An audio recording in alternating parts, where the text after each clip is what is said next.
할렐루야. 자, 한번 인사합니다. 좀 반갑게 인사 좀 하십시오. 당신에게는 희망이 있습니다.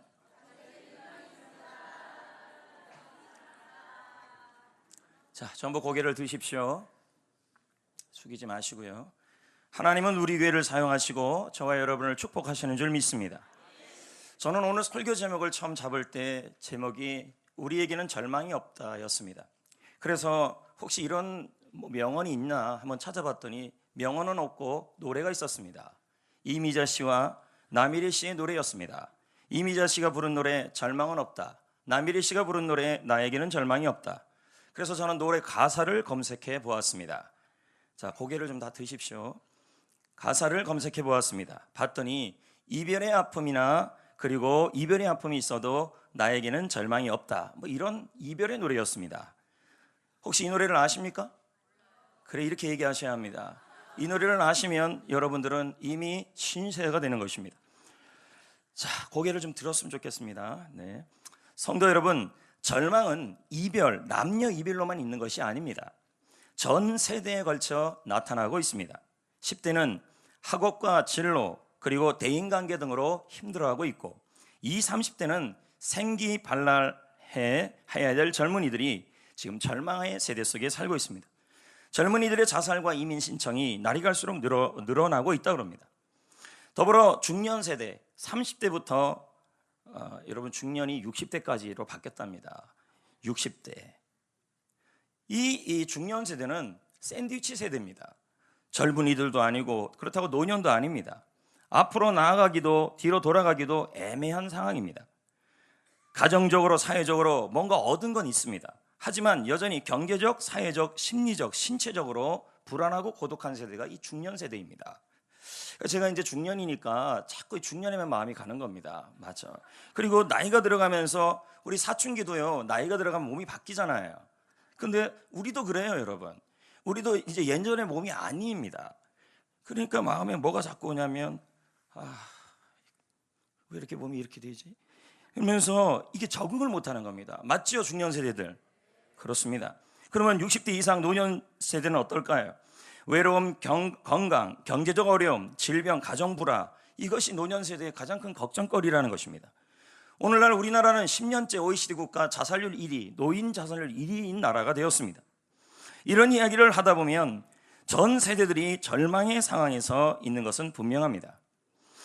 여러분, 오늘 말씀에 등장하는 다윗 역시도 절망적 상황에 있었습니다. 삶의 희망을 찾을 수 없는 상황이었습니다. 그런데 다윗은 절망만 하고 있지 않았습니다.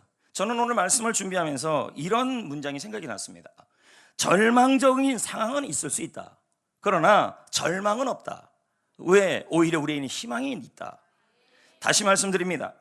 절망은 내가 갖는 겁니다. 절망적 상황은 내가 갖는 게 아니라 상황이 그런 것입니다. 그러므로 절망적 상황은 있어도 절망은 없는 것입니다. 오히려 희망이 있습니다. 왜 그렇습니까? 오늘 말씀을 보면 다윗이 그랬습니다. 다윗이 처한 상황이 말 그대로 절망적 상황이었습니다. 그런데 다윗은 절망하고 있지 않아요. 오히려 희망을 노래하고 있어요. 왜 그랬을까요? 그러면서 오늘 말씀을 보면서 하나님이 우리에게 주시는 분명한 메시지가 있더라는 것입니다. 그것은 서두에도 말씀드렸지만 절망적인 상황은 있을 수 있습니다. 절망은 없어도요. 자, 볼까요? 1절을 한번 보겠습니다. 다 같이 읽어볼까요?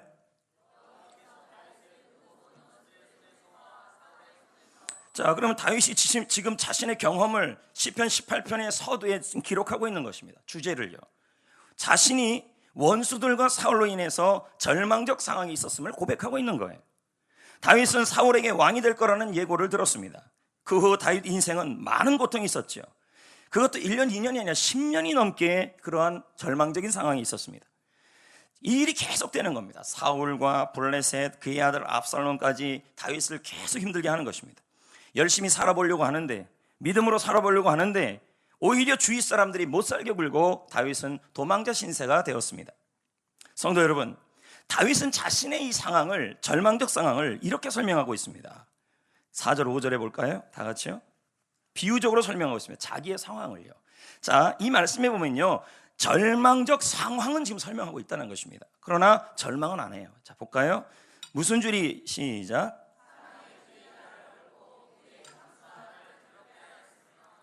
수월의 줄이,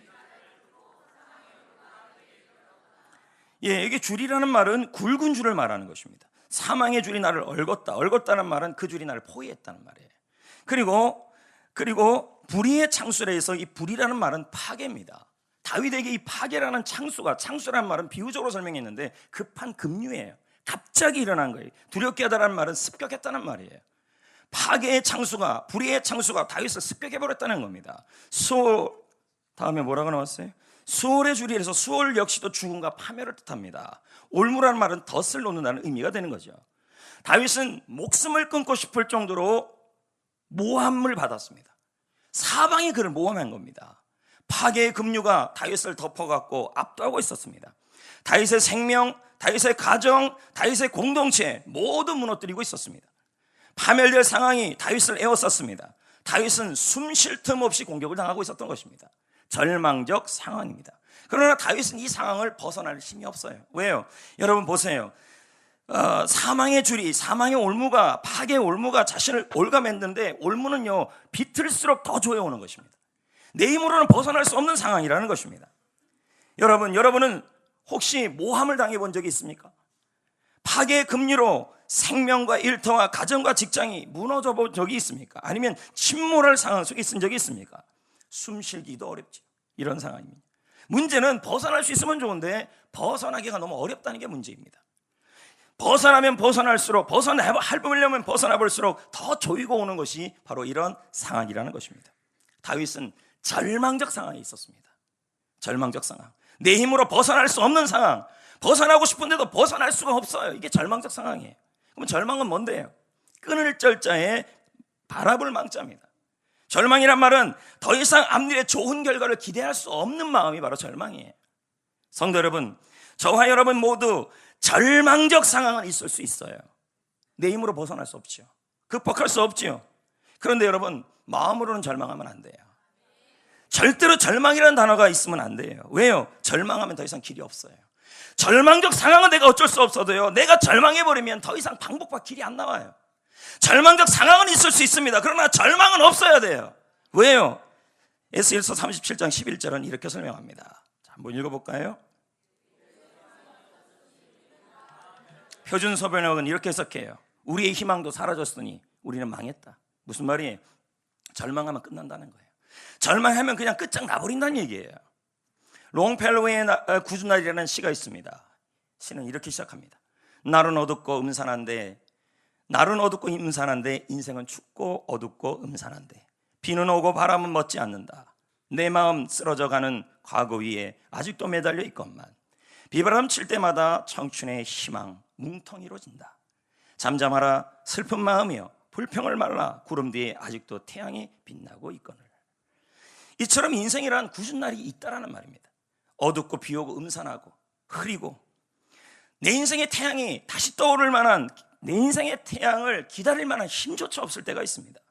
삶에서 절실히 느끼는 것은 삶이란 참으로 쉽지 않다는 겁니다. 하지만 저는 여러분에게 오늘 말씀을 통해, 다윗을 통해 말씀드리고 싶은 것은 절망적 상황은 있을 수 있어도 내 마음속에 절망은 가지면 안 됩니다. 절망해서도 안 됩니다. 할렐루야. 다시 도전합니다. 오히려 우리는요 절망적 상황은 있어요. 그러나 절망은 없어요. 왜? 오히려 희망이 있어요. 왜 그렇습니까? 다윗은 절망적 상황에서도 밝은 미래가 있을 것이라고 기대하고 있어요. 상황은 절망이에요. 도저히 벗어날 수 없어요. 도저히 이겨낼 수 없어요. 근데 그 절망적 상황인데도 다윗은 뭐라고 얘기하고 있냐면 절망은 없대요. 희망이 있대요. 왜요? 하나님이 힘이 되기 때문에. 1절 보겠습니다. 자, 웬만하면 좀 다 고개를 들었으면 좋겠어요. 앞에요. 숙이지 마시고. 아셨죠? 좀 집중 좀 했으면 좋겠습니다. 자, 1절입니다. 시작. 하나님이 나의 뭐가 됐다는 말이에요? 예, 본문 말씀의 2절에 보면요, 하나님은 이런 분이라고 비유를 하고 있어요. 근데 이 비유 전체를 보면 세 가지의 힘이 있다고 비유하고 있는 거예요. 하나님이 나의 이런 일은. 근데 여기 보면 첫 번째 어떤 힘이냐면 보호하는 힘입니다. 네. 2절 볼까요? 여호와는 내가 피할 나의 다 이건 뭐를 의미하냐면 보호하는 하나님이에요. 반석도 보호하는 것이고요. 요새도 뭐 반석이란 말은, 반석이나 바위는 전부 절벽을 말합니다. 그러면 절벽에 누가 접근할 수 있어요? 그 위에, 절벽 위에 있으면 누가 접근할 수 없잖아요. 하나님이 접근하지 못하게 보호하시겠다는 말이에요. 요새라는 말도 역시 높은 언덕을 말합니다. 언덕 위에 요새가 있다는 말입니다. 방패라는 말은 작은 방패가 아니라 큰 방패를 말합니다. 군인이 아무리 무예가 뛰어나도요, 큰 방패가 없으면 이길 수 없다 그럽니다. 보호를 의미해요. 산성 역시도 높은 곳에 위치해서 도달할 수 없는 요새를 의미하는 것입니다. 그러므로 반석, 바위, 요새, 방패, 산성 하나같이 다 뭐를 의미하냐면 보호하시는 하나님의 힘을 의미하는 것입니다. 여러분, 다윗은 외부의 공격을 받았다 그랬어요. 파괴의 급류 속에 있었다 그랬어요. 사람들이 다윗 곁을 다 떠나고 힘이 되지 못했어요. 그런 절망적 상황이 있었어요. 배신하고 원수같이 사람들을 오히려 공격해 왔어요. 그럼에도 불구하고 다윗은 절망적 상황이 있었지만 절망은 없대요. 희망이 있대요. 오히려 나의 미래가 밝을 거래요. 절망적 상황에서도요. 왜요? 하나님이 나를 보호하는 힘이 되기 때문이에요. 아멘. 또 하나의 힘이 되었는데 그게 뭐냐면 건지는 힘입니다. 2절을 볼까요?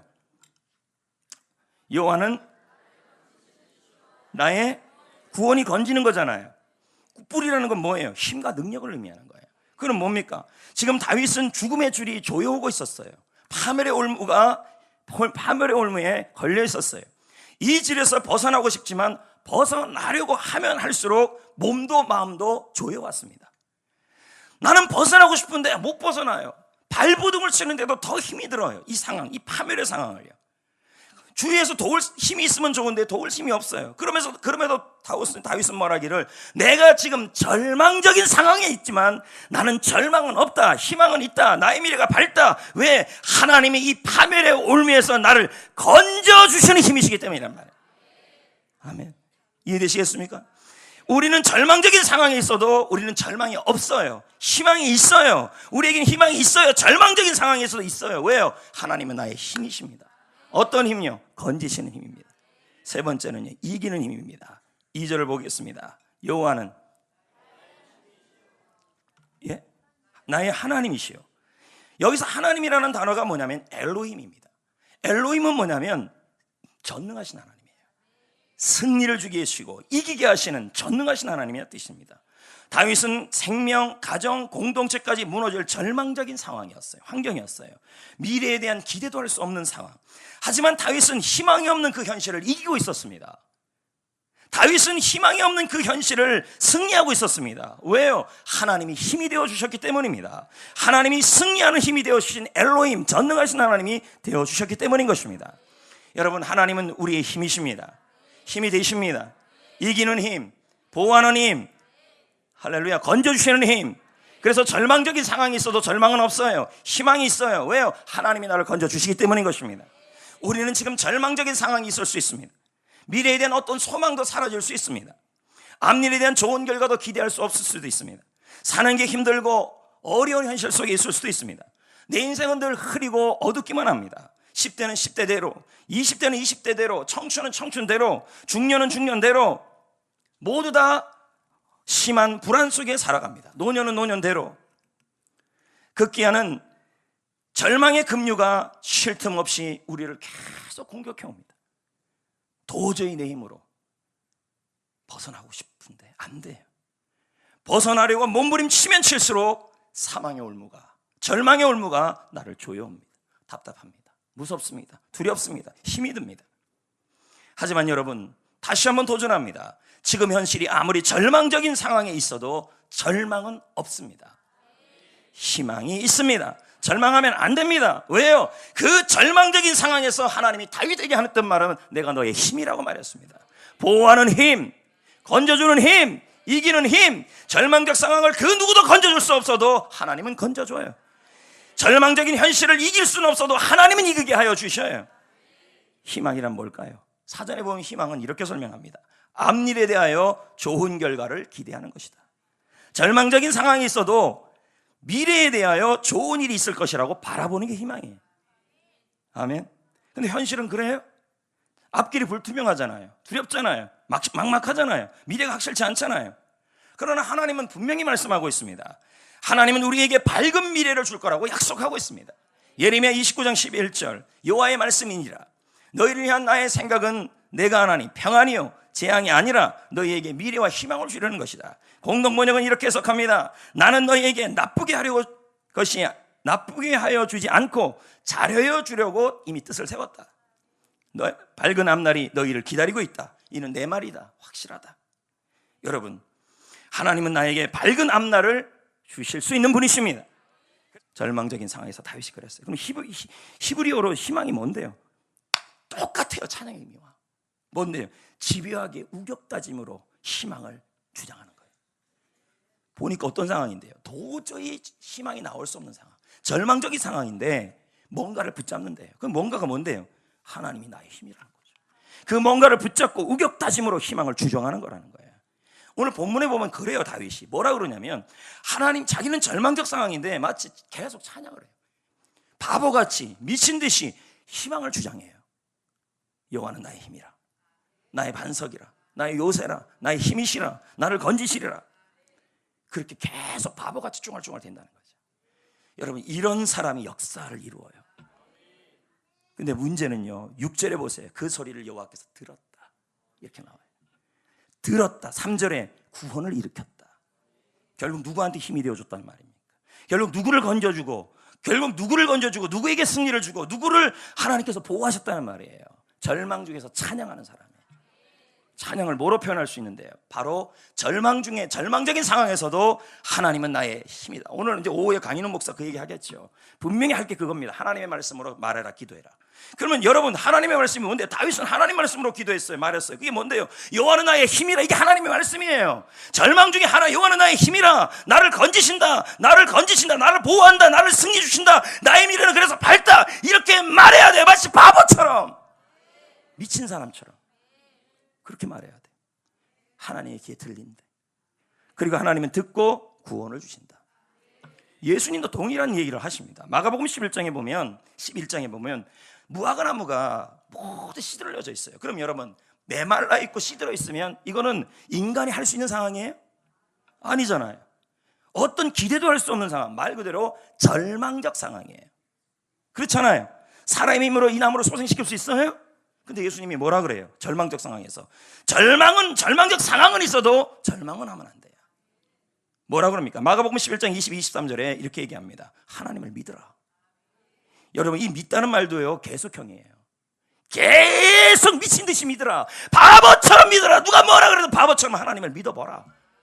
그런 다음에 23절에 뭐라 그럽니까? 이 산도로 들려 바다에 던지라 하며. 절망적 상황 아닙니까? 그렇잖아요. 예, 그 말하는 것을 이루어질 줄 믿고 마음에 의심하지 않으면 그대로 되리라. 하나님을 계속 믿고 하나님이 하실 일을 계속 말하면 하나님께서 그대로 이루어 주신다는 말이 되는 거예요. 성도 여러분, 절망적인 상황에 있습니까? 고집스럽게 희망을 말하십시오. 바보처럼 희망을 말하십시오. 미친 듯이 희망을 주장하십시오. 세상에 절망적 상황에서 똑똑하지 않은 사람이 어디 있습니까? 다 안 될 거라고 누가 말할 수 있습니다. 신문은 다 그렇게 얘기합니다. 그렇게 똑똑하게 살지 마십시오. 절망적 상황에서도 하나님을 믿으십시오.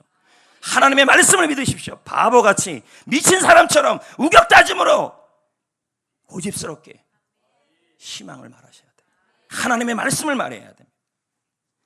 여러분, 심리학에서 보면 이런 용어가 하나 있어요. 설명양식이라는 게 있어요. 똑같은 절망적인 상황인데 사람마다 그 상황을 설명하는 방법이 다 다르다는 거예요. 해석하는 방법, 해석력이 다르다는 거예요. 이걸 뭐라 그러면 설명양식이라고 그래요. 내가 어떻게 설명하느냐에 따라서 다른 일이 일어난다는 겁니다. 설명양식이에요. 다시 말씀드리면 지금 현실이 절망적 상황이잖아요. 근데 그 절망적인 상황에 대해서 사람마다 설명하는 방식이 다 다르다는 거예요. 어떤 사람은 바보같이 희망이 있다고 말하는 사람이 있고, 어떤 사람은 아주 똑똑하게 가서 기자같이 말하는 사람들이 있어요. 안 될 거래요. 설명 방식. 근데 문제는 심리학에서 말하기를 설명 방식에 따라 일이 일어난다. 성경 그대로 말씀이잖아요. 그래서 심리학자 마틴 셀리그만은 보험회사 사장님으로부터 부탁을 하나 받습니다. 유능한 세일즈맨을 선발하는 방법을 좀 알아봐달라는 겁니다. 어떤 사람이 영업을 잘하는가? 예?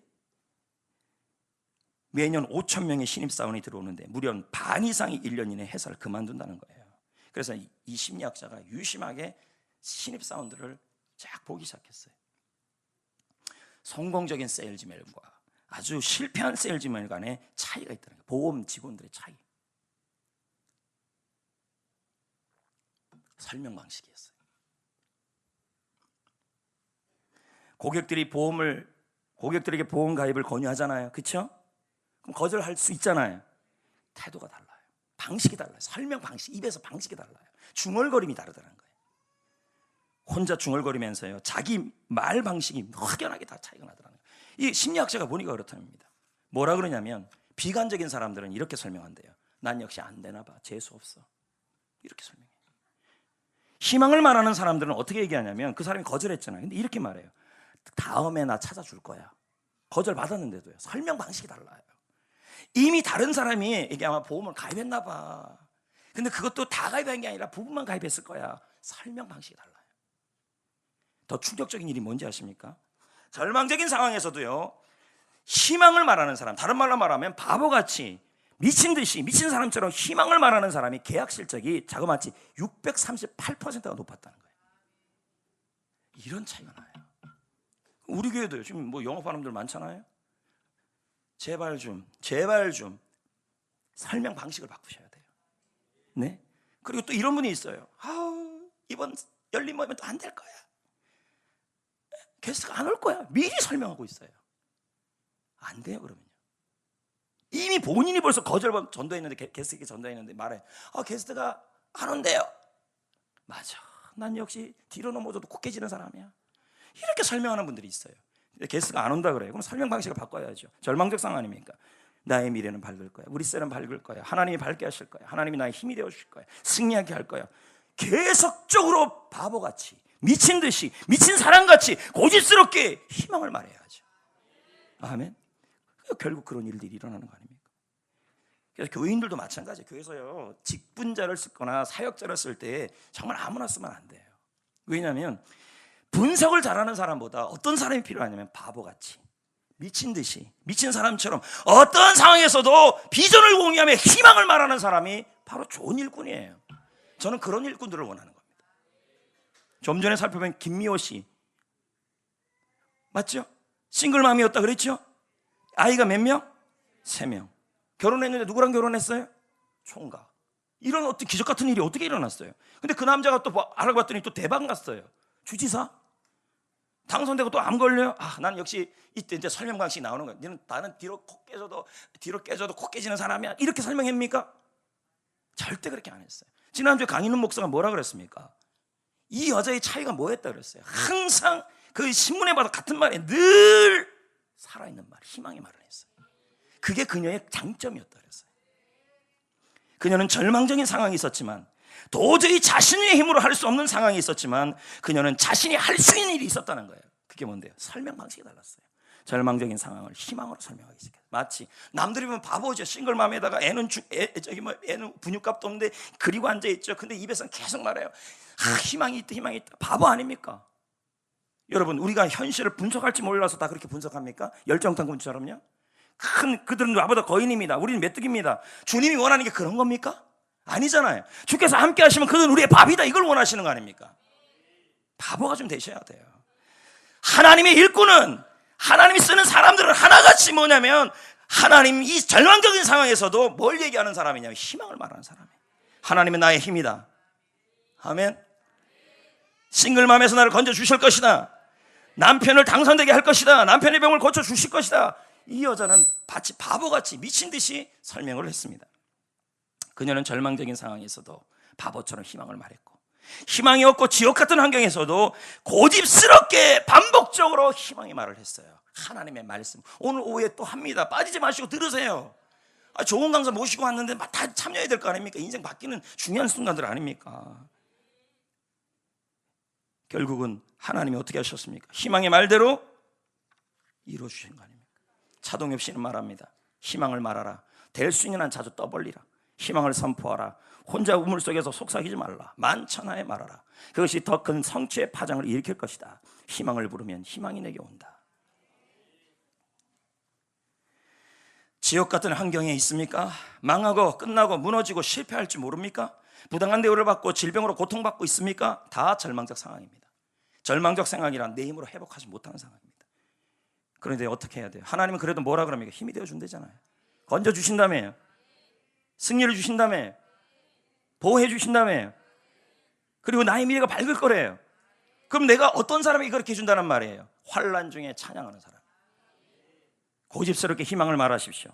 바보처럼 희망을 계속 말하십시오. 남들이 저 사람 미쳤다는 소리 들을 정도로 끊임없이 여호와는 나의 힘이라, 여호와는 나를 건지신다, 보호해 주신다, 이기게 하여 주신다, 나의 미래는 밝을 것이라 미친 듯이 말하십시오. 그리고 열심히 사십시오. 바보같이 사십시오. 똑똑하게 살지 마십시오. 하나님 옆에서는 바보여야 돼요. 절망 중에서도 바보여야 돼요.